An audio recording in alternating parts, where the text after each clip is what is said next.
बात करेंगे यहाँ पे मोहम्मद गौरी को लेकर। मोहम्मद गौरी जो है इसका एरिया बोलेंगे वही अफगान एरिया है, वही अफगानिस्तान एरिया है जहाँ पे गजनी साम्राज्य का उद्भव हुआ था। उसी एरिया पे एक वंश का उदय होता है, उस वंश का नाम है संसवारी वंश। इसका एरिया बोलेंगे गौर प्रदेश। कौन प्रदेश? गौर प्रदेश। और यहाँ संस्थापक है कुतुबुद्दीन हसन है। इसके मृत्यु के बाद यहाँ पे बहुत सारे शासक आए हैं, लेकिन मेन शासक है शहाबुद्दीन मोहम्मद गौरी। शहाबुद्दीन मोहम्मद गौरी, इसका मेन मकसद होता है, विचार है इस्लाम धर्म का प्रचार करना। ये गद्दी पे बैठता है, 1173 में गद्दी बैठता है और इनका मेन मकसद है कनौज को जीतना। कहां जीतना? कनौज, जो उत्तर प्रदेश में कनौज है, मेन टारगेट है कनौज।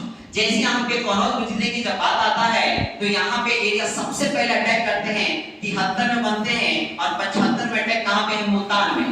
मुल्तान पे अटैक करने के बाद स्थिति अच्छा हो जाता है, मुल्तान को वहां पे जीत जाते हैं, मन बढ़ गया है। अटैक कहां पे? पाटन गुजरात में है। पाटन गुजरात एरिया में अभी जो शासक चल रहा है चालुक्य वंश का शासक है भीम द्वितीय। लेकिन भीम द्वितीय का एज बहुत कम होने के कारण इसकी माता जो है नाइक देवी वो वहां पे शासका बनती है, जो कि विधवा होती है।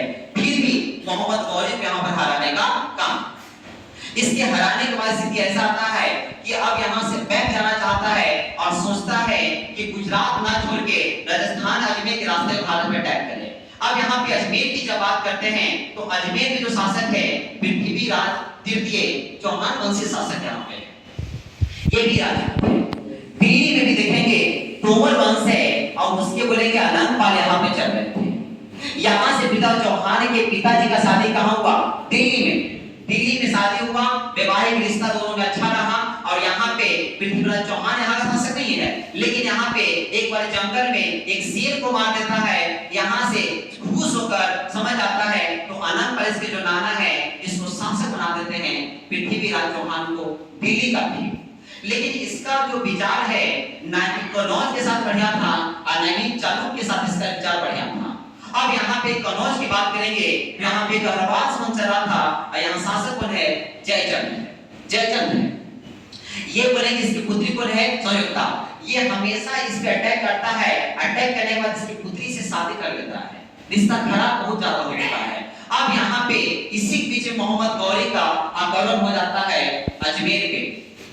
तराइन का प्रथम युद्ध, तराइन का प्रथम युद्ध में है पृथ्वीराज तृतीय या चौहान और मोहम्मद गौरी के बीच। लेकिन इसका सेनापति कौन है? अस्कंद। सेनापति ही मोहम्मद गौरी को हराने का काम करता है। हराने के क्रम में यहाँ पे स्थिति बदल जाता है और ये यहाँ से बैक टू बैटल होता है मोहम्मद गौरी। जानने के बाद वहां पर एक साल लड़ाई की तैयारी करता है। तैयारी करने के क्रम में इनको दो सेनापति मिलता है। एक सेनापति का नाम बोलेंगे कौन? कुतुबुद्दीन ऐबक। कौन बोलेंगे? ऐबक बना है। और एक बोलेंगे कौन? बख्तियार खिलजी। कौन बोलेंगे? बख्तियार खिलजी यहाँ पे इसका बना सेनापति। ये दोनों के सपोर्ट से 1192 ईस्वी में तराइन को तीर से भारत पे अटैक करता है। एक तो शासक पृथ्वीराज तृतीय है और यहाँ मोहम्मद गौरी है। यहाँ पे हार आता है पृथ्वीराज तृतीय, इसलिए क्योंकि जयचंद जो है कनौज जो शासक है इसका समर्थन कर देता है और यहाँ पे हार जाता है। हारने के बाद स्थिति ऐसा आता है कि कहा जाता है कि लोग कि इसको अजमेर के किला में ही रखा गया था, लेकिन ऐसा बात नहीं है। इसका एक था व्यक्ति जो जाता था, उसका नाम है चंद्रबदाई।